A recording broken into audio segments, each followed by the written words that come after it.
après la présentation d'Olivier Noël sur sa recherche et comment il a commencé les ateliers, aussi un atelier à la dimension institutionnelle, si je peux l'appeler comme ça, avec la RML. Moi, je vais en venir au cas pratique et au concret. Donc, mon prénom, c'est Birham, mon nom de famille, c'est Samb. Je travaille à la mission locale de Marseille en tant que chargé de projet citoyenneté depuis 2004. Depuis 2004 et en charge le compte de l'RML PACA pour l'essaimage dont Nathalie parlait, Olivier, de former à la fois des professionnels et de faire des ateliers avec les premiers concernés sur les discriminations. Donc ces ateliers-là, on les mène sur le territoire depuis 2013 au niveau national depuis maintenant 5 ans. Au niveau de l'essaimage. Et auparavant, on l'avait déjà fait au niveau régional, comme Nathalie l'a marqué, l'a intitulé. Moi, je suis rentré à la mission locale donc en 2004, mais avant la mission locale, j'ai commencé à travailler sur les discriminations. Je ne sais pas si vous le voyez. Ça, c'est ce que j'avais fait. C'est ce que j'avais fait un mémoire en 2001 sur les discriminations. Et je relisais quand Olivier Noël parlait, parce que je vais même oublier le titre du DSS que j'avais fait avec le mémoire. Et je l'avais intitulé Initiative d'intégration des jeunes et lutte contre les discriminations. À l'époque, quand on parlait de discrimination, on associait souvent les deux termes, intégration et discrimination. C'est-à-dire, en fait, la discrimination, c'est un problème d'intégration. Et l'intégration, comme vous le disiez dans la dernière question qui est arrivée, en disant l'orientation sexuelle, aujourd'hui encore, quand on parle de discrimination, les gens ont tendance à avoir deux types de publics, jeunes issus de l'immigration et de quartier.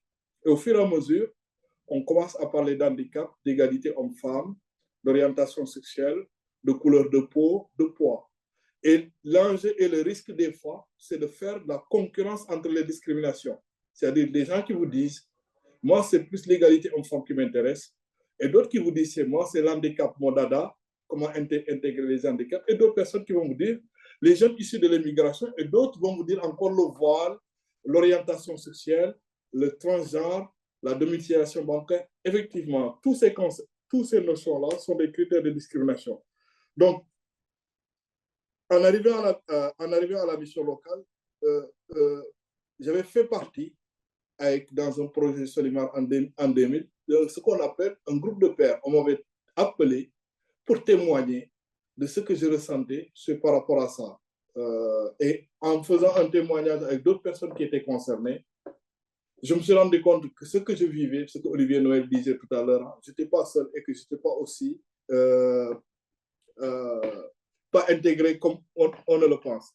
Pour en venir sur les ateliers concrètement, après, si vous le souhaitez, des questions, je pourrais y répondre. Pour en venir aux ateliers, le but des ateliers, c'est d'une part, libérer la parole, pour faire émerger la parole des jeunes sur ces questions-là. Et du coup, quand on fait un atelier, le but, c'est pas de faire une formation, c'est un atelier participatif. Qui dit atelier participatif dit, c'est pas un cours, c'est pas une formation. La disposition de la salle est super importante. Les outils utilisés, notamment au cœur du photolangage, sont hyper importants, mais aussi des quiz, mais aussi de la musique.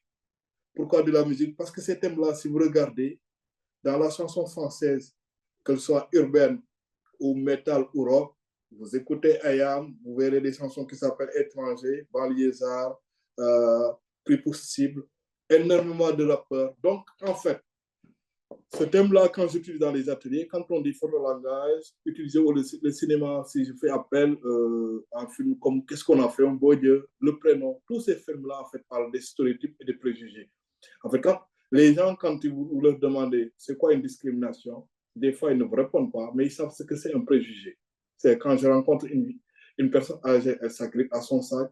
Pourquoi, quand je m'assois dans un bus, la personne change de place?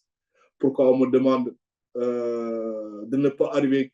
Bon, des choses que les gens vivent, mais ne disent pas que c'est une discrimination. Donc, dans un premier temps, le but d'un atelier, c'est, on a entendu tout à l'heure le facile, les régions, les collectivités, et les intermédiaires de l'emploi. Mais ceux qui sont concernés, quand on dit concernés, c'est ceux qui ont le sentiment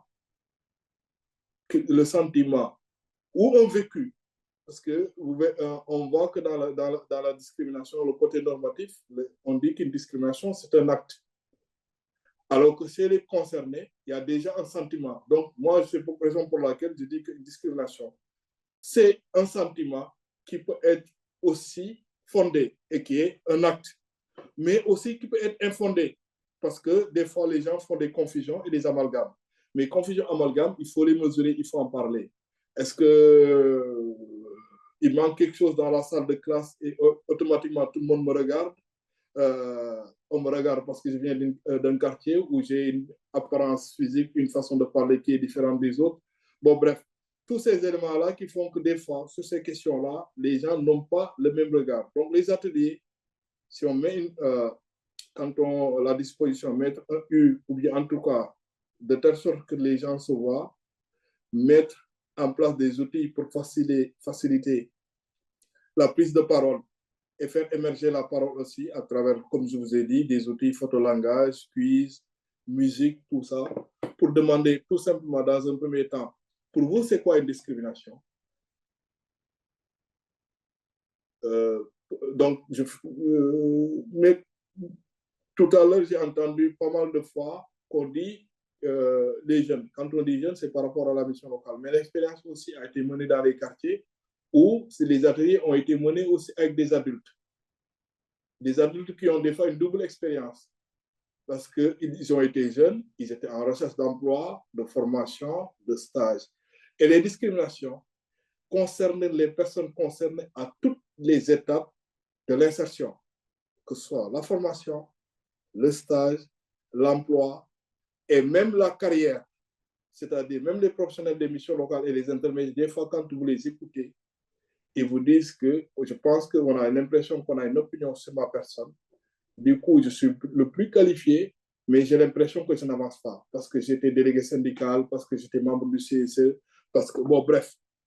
Donc, c'est l'entrée en formation, le stage, l'emploi, la carrière et même la représentation. Parce que les gens en parlent aussi comme ça, la représentation politique, les conseils municipaux, l'Assemblée nationale, le Sénat, bon, au plus grand échelon. Donc, l'intérêt des ateliers participatifs, et je tiens à le souligner aussi, l'enjeu, bon, dans les réseaux d'émissions locales et notamment dans l'action qui nous concerne, on le fait d'une manière assez scientifique et rigoureuse. On n'est pas des militants. Donc, le but, c'est pas de ne pas mettre en danger le public. Le but, il est surtout là, quand on traite ce type de sujet-là en tant que professionnel, en tant que militant, c'est pas la même posture.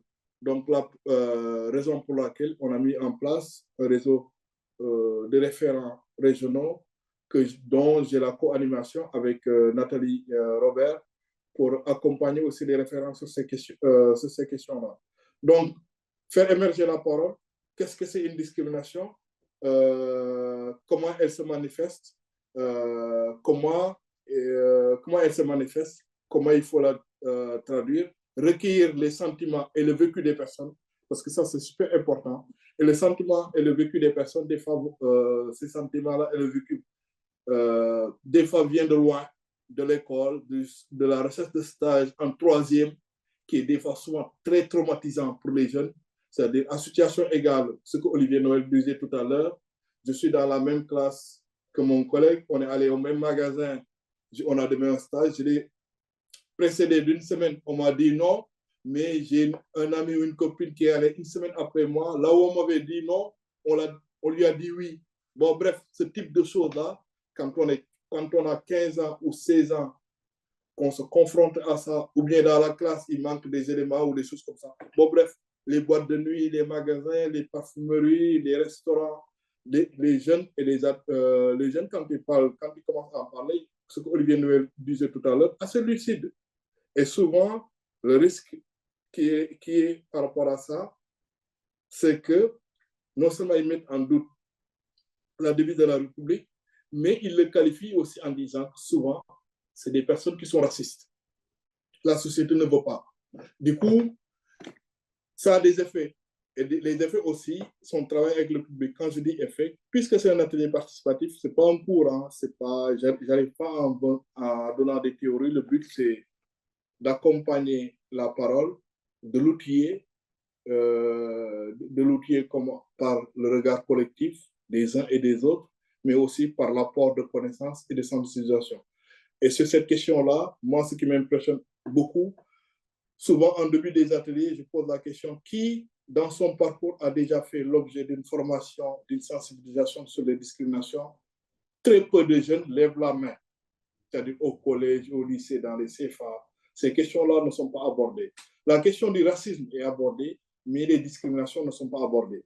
Donc, il y a un amalgame et des confusions entre les termes et les concepts. Intégration, racisme, discrimination, assimilation et diversité, parité, inclusion, tous ces termes-là, des fois, ça embrouille un peu, ça crée des décalages avec les publics entre ce qui est entendu aussi, souvent, ce qui est entendu et ce qui est vécu. Quand vous posez la question, ce qui est entendu, c'est certains critères de discrimination. Ce qui est vécu est peut-être différent d'un territoire à un autre, d'une période à un autre. Alors, du coup, c'est important aussi de mettre au clair ces notions-là, de donner des définitions, de travailler sur les critères, de travailler aussi sur des situations et des cas pratiques de discrimination, de travailler aussi sur la preuve, parce que la charge de la preuve, elle est inversée en matière de discrimination. Donc, les ateliers, moi, j'en fais assez régulièrement parce que, étant dans une mission locale, il y a des groupes et des corps déjà constitués. Donc, ce qui fait 2 ou 3 ateliers par semaine et ce qui produit énormément de connaissances et de rapports par rapport à ça. Sur les effets, la meilleure manière de reconnaître les discriminations, souvent, avec ces publics-là, c'est de travailler sur les effets. Le manque d'ambition, le repli, la violence, l'angoisse, le stress, l'identité, mais aussi l'abandon, la démission assez facile. Pour la démission, quand je dis démission, c'est je suis en boulangerie, on me fait des réflexions sur ce que je suis. Très rapidement, quand on a 17 ans, 18 ans, on a tendance à tout arrêter et à dire que ce secteur ne m'intéresse pas. Au lieu de dire j'ai une difficulté avec une personne, souvent à cet âge-là, si ce secteur-là ne m'intéresse pas, j'arrête tout. Mais pas que simplement, je disais tout à l'heure, les adultes aussi sont concernés. Et ce qui est impressionnant dans les adultes, avec l'expérience qu'on a eue, c'est à la fois, ils témoignent sur eux-mêmes et leur parcours, mais ils témoignent aussi sur soit leurs cousins ou leurs enfants. Ce qui fait encore plus mal, c'est-à-dire les gens, des fois, te disent, moi, à la limite, je peux comprendre, je peux accepter pour moi que ça a été difficile, ça a été compliqué. Je ne comprends pas que la société n'ait pas avancé sur certaines questions et que nos jeunes. Donc, souvent, les témoignages des jeunes peuvent être très durs, mais c'est des adultes qui ont des enfants ou bien qui ont de la famille et qui continuent d'être victimes de discrimination. On a recueilli, en tout cas dans les ateliers, des témoignages assez durs.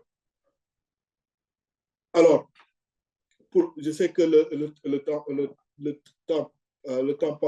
temps passe vite et qu'il est déjà 16h15 et pour laisser peut-être la place à des questions.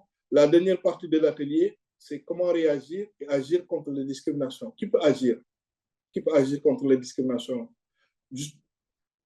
Depuis tout à l'heure, on était sur la reconnaissance et la prévention. En France, on a tendance à dire 2 termes. Prévention et lutte contre les discriminations. La prévention, c'est la formation, c'est de mettre tout ce qui est en amont. Et la lutte, des fois, on a tendance à passer aux tribunaux, on a tendance à passer au droit ou au prud'homme, bon, tribunal civil ou pas. Et si vous regardez, moi je le dis assez régulièrement, faites Google, vous mettez condamné pour racisme, vous tombez sur quelques cas. Vous regardez des procédures concernant la discrimination, malheureusement, il y en a très peu. Aujourd'hui, en France, l'enjeu, c'est la visibilité de la reconnaissance contre les discriminations, ce n'est pas forcément la lutte. Les procès ne courent pas les tribunaux ne sont pas emboutés par des par des actes, en tout cas des plaintes de discrimination, les signalements, le défenseur des droits n'est pas très bien connu, les signalements, les gens ne le font pas assez régulièrement, ni les professionnels, ni les jeunes.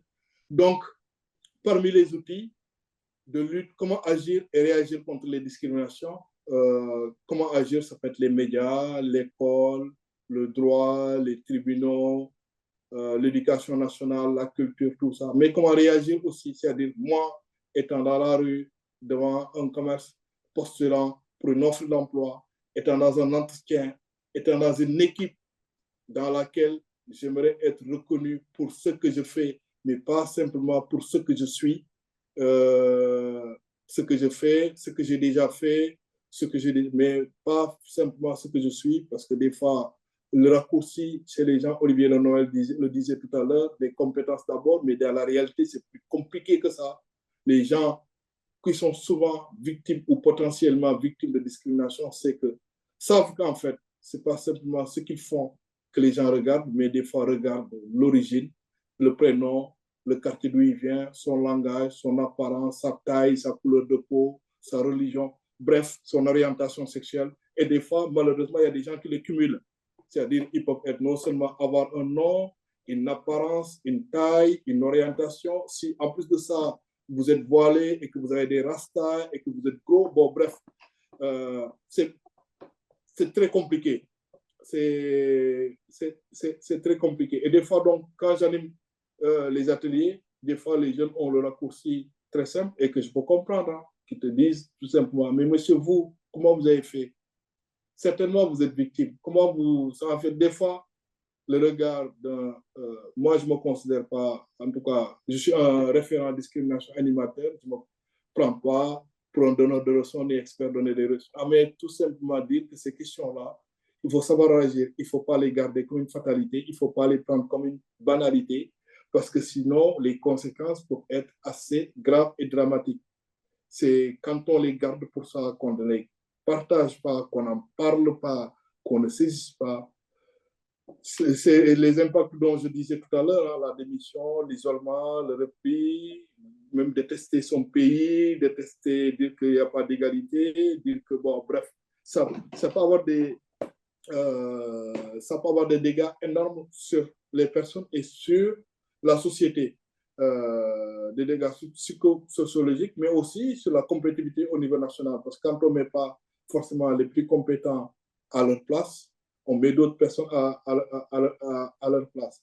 Donc, comment réagir contre les discriminations? C'est-à-dire, quand on fait un atelier, le but aussi, c'est de sensibiliser et que les personnes, même s'ils n'ont pas un cahier avec de quoi noter, ils sauront que ce dont ils pensent être victimes, ou bien ils sont potentiellement victimes, n'est pas normal. Et que, au-delà du caractère immoral, c'est un délit puni par la loi et qu'ils peuvent saisir, mais ils peuvent aussi s'autosaisir, c'est-à-dire apprendre à faire face et trouver des gens avec qui faire ensemble. Faire face, c'est dire non, c'est illégal. C'est aussi trouver des parades en disant, voilà, trouver des parades, comment répondre par rapport à quelqu'un qui vous dit dans un entretien d'embauche, depuis combien de temps vous vivez en France, que font vos parents, avez-vous des frères et sœurs, que pensez-vous du voile, que pensez-vous de la guerre entre la Palestine et Israël, ou bien rentrez-vous souvent en vacances. Bon, ce type de choses-là, qu'est-ce que vous pensez de l'excision ou de la polygamie? Bon, bref, ce type de questions-là, on ne la pose pas ni à Olivier Noël, ni à Gaël, mais peut-être que Biram, quand il vient dans un entretien, potentiellement, on peut lui poser ce type de questions-là. Donc, les adultes et les jeunes, il faut les... Et ce type de choses-là, ils les entendent en fait. Hein. Quand vous demandez aux jeunes femmes, moi, quand je donne un exemple, et on en a discuté en atelier la dernière fois, des jeunes ont dit, il y a un projet de loi qui risque de faire passer le congé maternité, le congé de naissance, même autant pour les pères et les mères, jusqu'à 6 mois. Je dis, est-ce qu'on a regardé les conséquences que ça peut avoir sur les discriminations? Est-ce que ça ne va pas rendre encore difficile l'entrée dans la vie active des femmes de moins de 30 ans à qui on demande souvent, comptez-vous avoir des enfants, êtes-vous célibataire, vivez-vous seul? Donc, des fois même des mesures et des politiques publiques peuvent être vécues ou ressenties et avoir aussi des conséquences énormes sur l'égalité de traitement devant l'emploi, devant le stage, devant le logement, devant la carrière. C'est pas aussi simple que c'est pas aussi simple que ça. Des fois, c'est fait avec conscience. Ce que Olivier Noël disait tout à l'heure, avec des codes, ça existait. Les codes ont disparu, mais il y a des pratiques qui persistent encore. Mais aussi, des fois, c'est fait avec inconsciemment, parce que les gens ont de mauvais réflexes. Ont de mauvais réflexes qui, quand je dis mauvais, c'est la manière la plus polie et la moins scientifique de dire mauvais réflexe, mais ça peut s'appeler autrement. C'est stigmate, c'est stéréotype, c'est de l'amalgame, il y en a qui l'appellent racisme ordinaire, mais je dirais moi tout simplement de mauvais réflexes pour être sûr encore sur ce que les gens disent, ce que je suis par rapport à ce que je fais. Quand on discrimine les gens, c'est souvent par rapport à ce qu'ils sont, mais pas par rapport à ce qu'ils font. Donc, voilà les ateliers. Du coup, pas mal d'outils et puis des vidéos, des musiques où les gens parlent. Et quand on sort de l'atelier, on doit pouvoir agir contre une discrimination. Et au moins pouvoir dire, en parler avec le pôle emploi, une mission locale, l'assistance sociale, il ne faut pas le garder pour soi. Et comment aussi saisir à minima le défenseur des droits ou l'inspection du travail ou les syndicats qui peuvent tester par rapport à ça. Biram, merci pour cette présentation. J'avais juste une question. Un atelier, c'est combien de temps? Et avec un même groupe de jeunes, combien d'ateliers? Alors, un atelier à minima, c'est 2 heures à 3 heures. Aujourd'hui, on est devant une génération. Si on parle de jeunes, si on parle de jeunes qui se connaissent ou qui ne se connaissent pas, ça dépend du dispositif dans lequel vous êtes. Si vous êtes dans une mission locale où c'est du vite fait, il ne faut pas que ça soit trop long. Ce n'est pas pareil que des dispositifs scolaires où les gens peuvent prendre le temps ou dans un quartier, quand un centre social organise un événement. Donc, le cadre et le contexte peuvent faire de telle sorte à minimum 2 heures, à 3 heures. Et le même groupe, moi, j'ai gardé souvent, et je le fais assez régulièrement, un même groupe peut être gardé sur 3 demi-journées. L'idéal d'un atelier de discrimination pour faire de bout en bout, et on en a, moi j'ai des documents et de la matière pour alimenter un groupe sur 3 demi-journées sur ces questions-là, où toutes ces notions-là qu'on a vues peuvent être balayées. Et en termes d'expérience, moi, on a déjà arrivé souvent ces types de questions-là. Vous pouvez tomber aussi sur des jeunes, ce qu'Olivier Noël disait tout à l'heure, des surdoués. C'est-à-dire, quand vous leur parlez, ils se rendent compte et ce qu'ils veulent, c'est des références et en discuter. Ils voudraient voir des vidéos, avoir de la bibliographie pour mettre des choses, dire qu'est-ce que c'est.